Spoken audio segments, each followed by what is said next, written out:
오늘부터 사도행전 23장 12절로 26장 32절을 통하여서 회개에 합당한 일을 행하라 하는 내용으로 은혜를 나누겠습니다. 사도행전 23장 12절로 26장 32절을 총괄해 볼 것 같으면 유대인들이 사도 바울을 죽이려 하는데 천부장 클라우디오 루시아는 군대를 동원하여 사도 바울을 호송하게 하고 가이사라의 총독 벨릭스에게 보내어지게 되고 그 후임으로 온 총독 베스도는 아그리빠 왕이 가이사에게 경의를 표하러 왔을 때 사도 바울이 투옥 중이므로 아그리빠 왕에게 바울 사건을 설명하게 됩니다.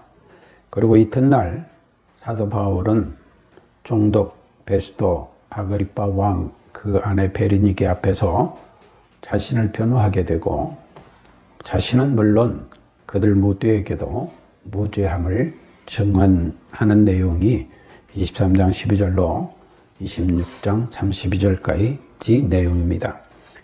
우리는 지난 주일에 사도행전 21장 17절로 23장 11절을 통해서 담대하라는 내용으로 은혜를 받았습니다.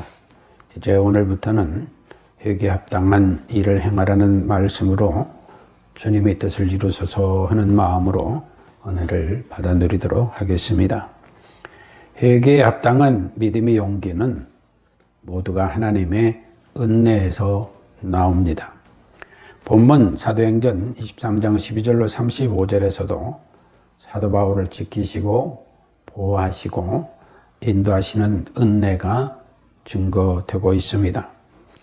사도행전 20장 23절로 24절에서는 오직 성령이 각성해서 내게 증거하여 결박과 환난이 나를 기다린다 하시나 나의 달려갈 길과 주 예수께 받은 사명 곧 하나님의 은혜의 복음을 증거하는 일을 마치려 하면은 나의 생명을 조금도 귀한 것으로 여기지 아니한다고 한 사도 바울은 유대교 가말리엘 문화에서 교육을 받았지만 그는 길리기아 다소에서 출생하고 자란 자였습니다.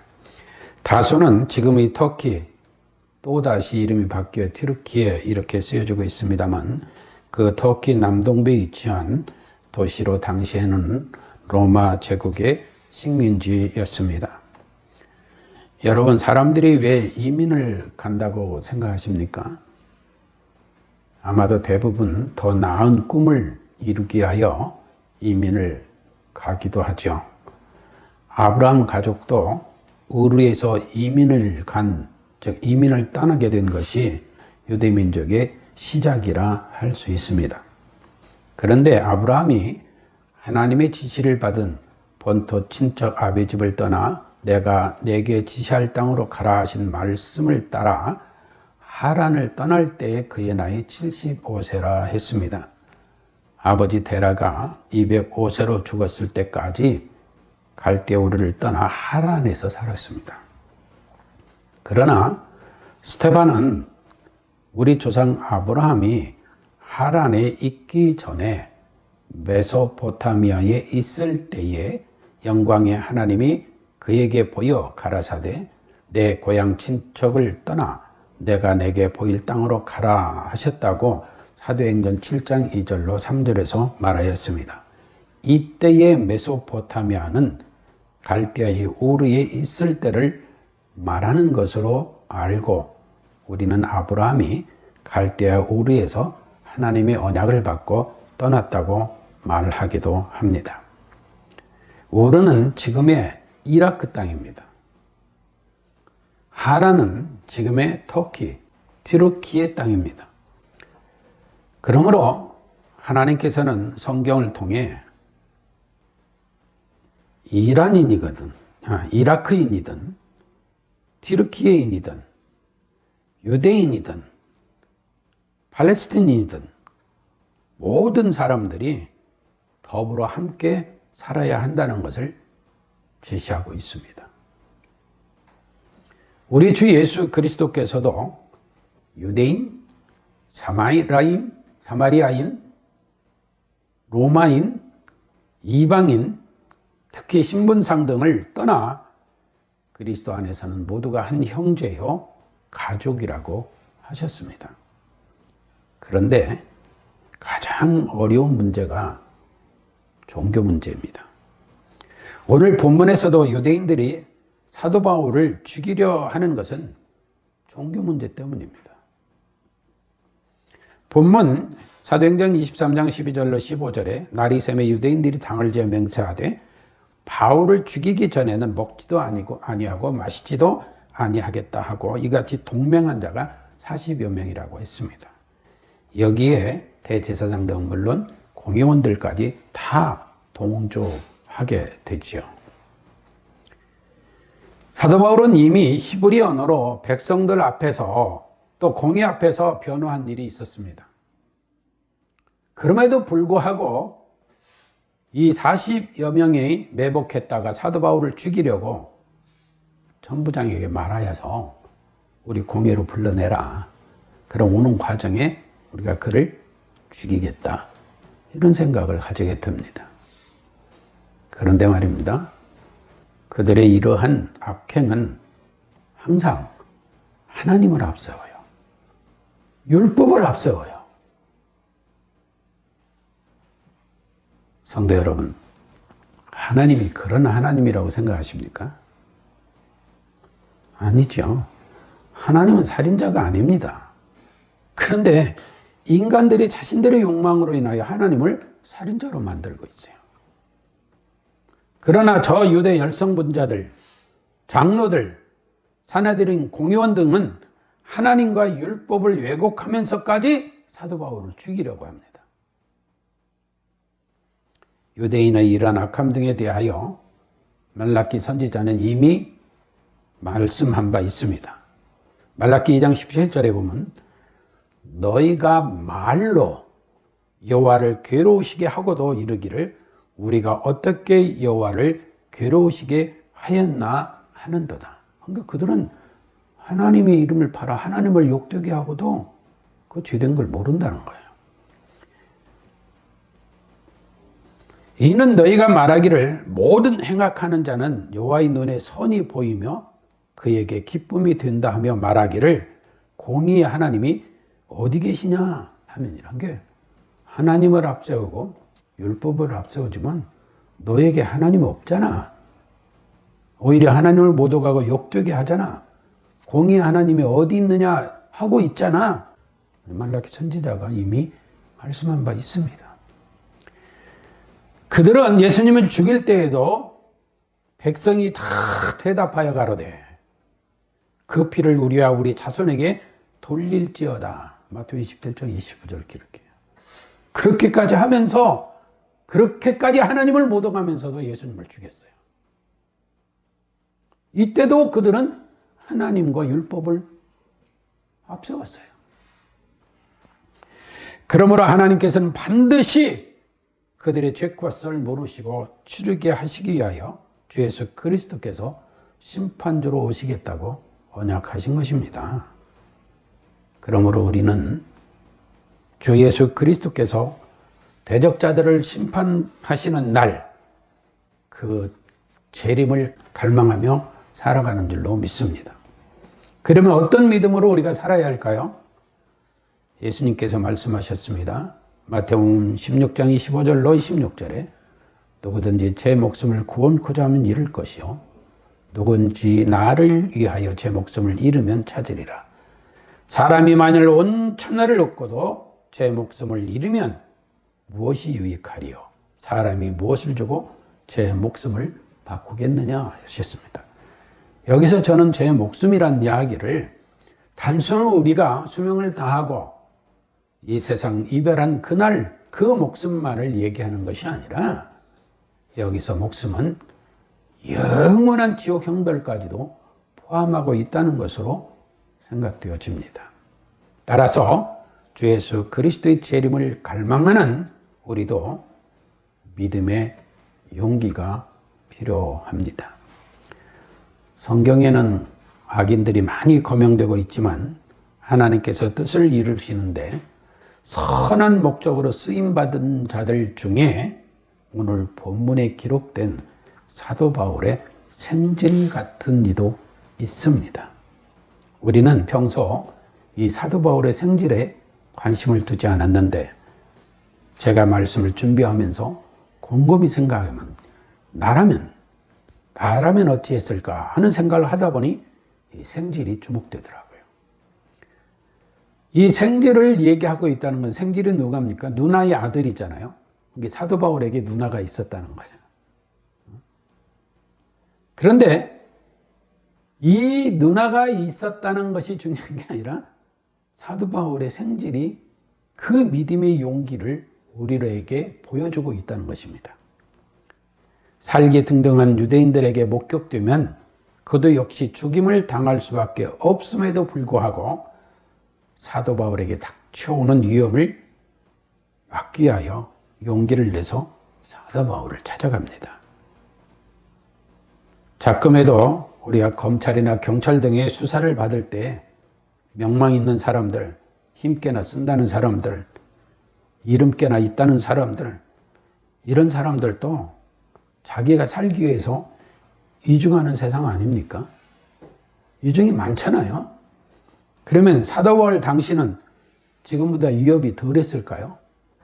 이 생질이 그러다 잡히면 그냥 한 방에 죽는 겁니다. 죽는 거예요.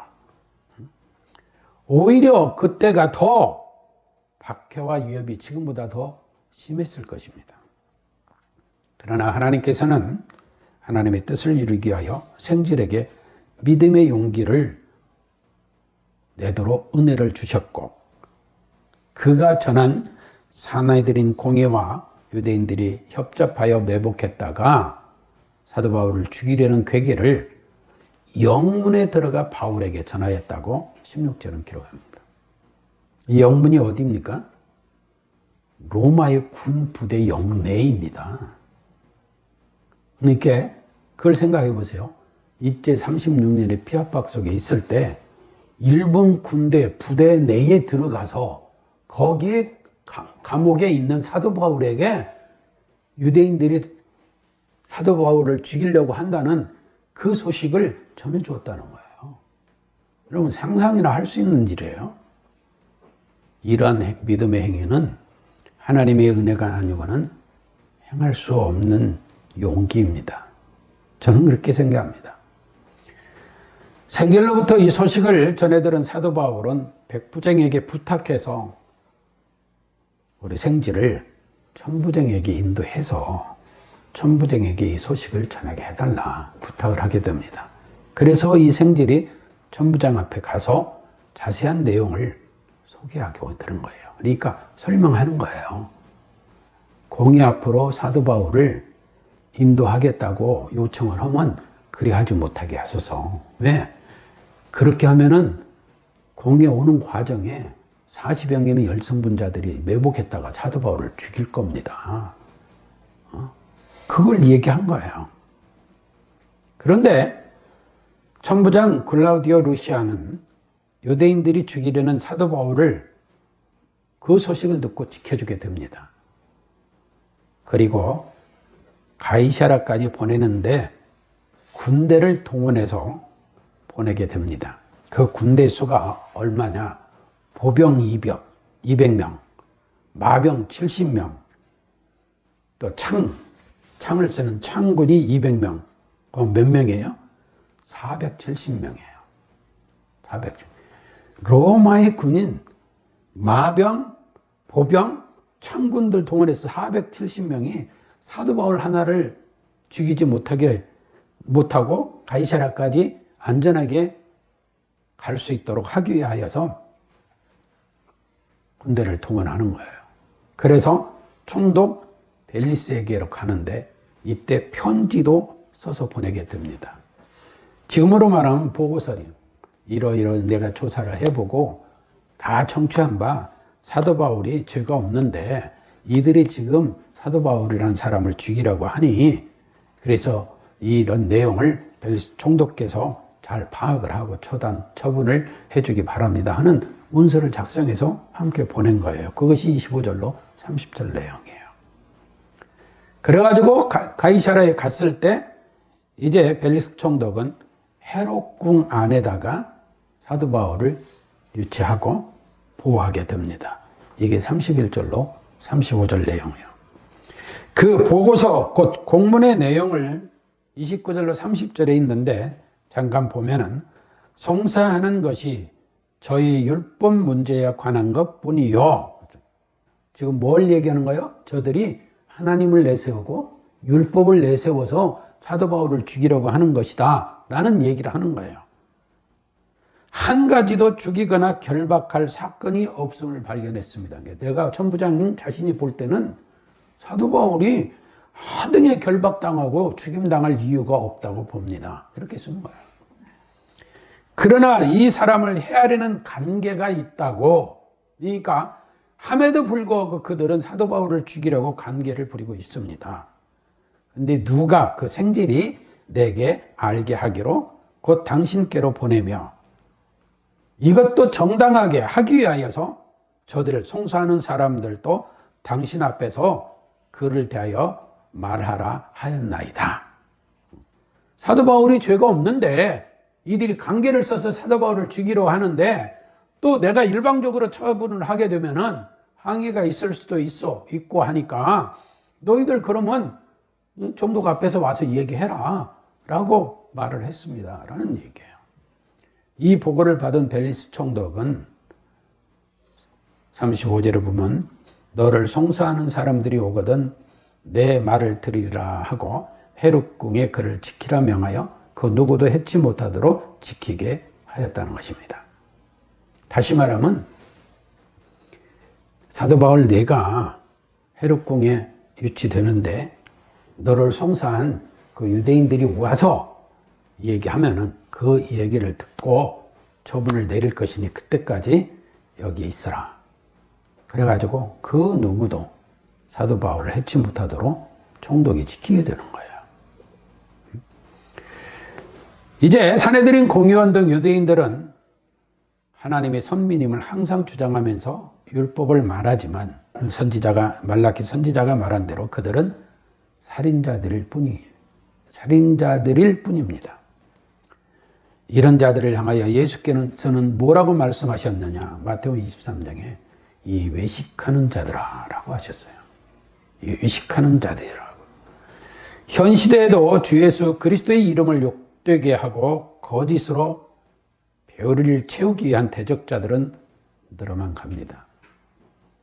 따라서 심판주로 오시는 우리 주 예수 그리스도의 재림의 날도 가까워지고 있음을 알 수가 있습니다. 그러면 이럴 때 우리는 어떻게 살아야 할까요? 회개하고 하나님께 돌아온 성도답게 회개에 합당한 삶을 살아야 될 줄로 믿습니다. 사도 바울의 생질과 같이 하나님의 은혜로 생명의 위협 가운데서도 생명을 존중하는 믿음의 용기를 낸 것 같이 우리도 믿음의 용기가 있어야 합니다. 우리는 하나님을 사랑하라, 내 이웃을 사랑하라 하신 하나님의 말씀을 잘 압니다. 그리고 그 말씀을 많은 이들에게도 전하고 선포하기도 합니다. 생명을 존중합니다. 그런데 우리 주위에는 전쟁도 일어나고 살인도 일어나고 평화의 공존을 말하지만 평화는 찾아볼 수가 없는 사회가 되어지고 있고 국제관계도 역시 마찬가지입니다. 사도 바울은 데살로니가 5장 12절 24절에서 이렇게 말하였습니다. 형제들아 우리가 너희에게 구하노니 너희 가운데서 수고하고 주 안에서 너희를 다스리며 권하는 자들을 너희가 알고 저희 역사로 말미암아 너희를 다스리며 권하는 자들과 화목하라. 그리고 그들을 또 서로 그들과 함께 서로 귀히 여기라. 또 형제들아 너희를 권면하노니 규모 없는 자들과 마음이 약한 자들을 그들을 안위하고 권계하면서 모든 사람을 대하여 오래 참으라. 삼가 누가 누구에게든지 악으로 악을 갚지 말게 하고 오직 피차 대하든지 모든 사람을 대하든지 항상 선을 쫓으라. 항상 기뻐하라.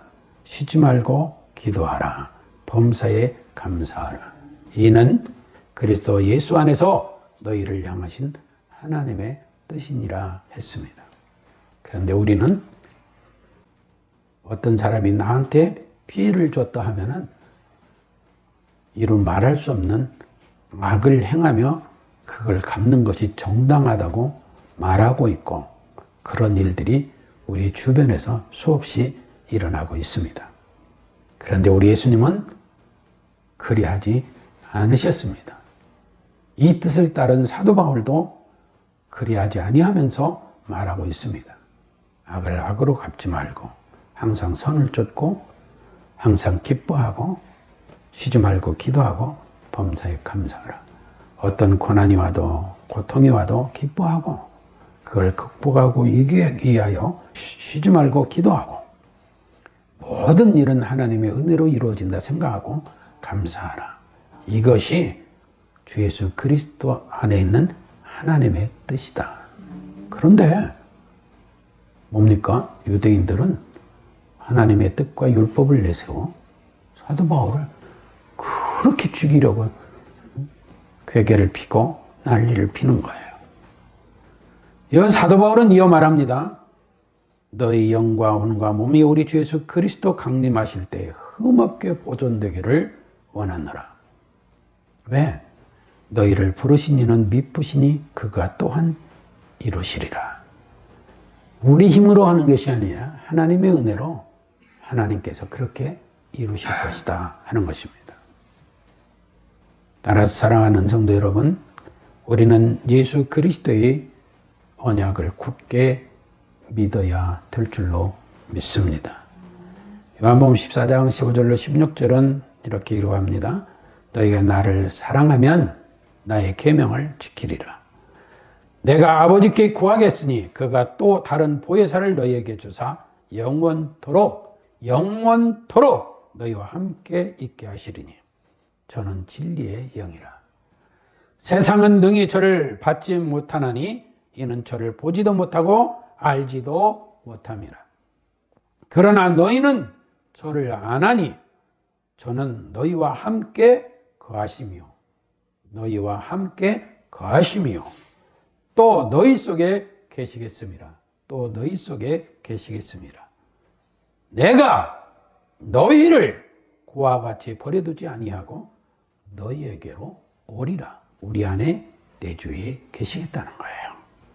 함에도 불구하고 오늘날 우리는 특히 우리 그리스도인들도 어떤 전쟁을 정당화시키고 살인을 옹호하는 이들이 있다는 사실에 너무 답답하고 안타까운 마음을 금할 수가 없어요. 유대인들이 사도 바울을 하나님의 이름을 내세우고 율법을 내세워 죽이는 것 같이 오늘날 예수 그리스도 이름을 내세우고 성경의 말씀을 내세워 사람을 살해하고 죽이고 오해하고 괴계하고 전쟁을 정당화를 주장하고 박수치는 거, 이거 그리스도인 아닙니다. 따라서 사랑하는 성도 여러분, 우리가 이러한 예수님의 말씀 등이 정말 믿어진다면 주님의 뜻을 이루소서 하는 은혜로 성도답게 믿음의 용기를 보이는 삶의 은혜를 누려야 될 줄로 믿습니다. 사실 우리가 생질의 얘기를 했지만 우리가 그때 그 상황 속에서 사도 바울의 생질의 위치에 있었다면 과연 그 일을 결행할 수 있었을까? 못해요. 못합니다. 무서워서 못해요. 다 하나님의 은혜가 임하여 있은 줄로 믿습니다. 하나님께서 우리에게 은혜 주심으로 우리 믿음의 용기가 보여지는 아름다운 생의 열매가 맺혀지기를 주님의 이름으로 축복합니다.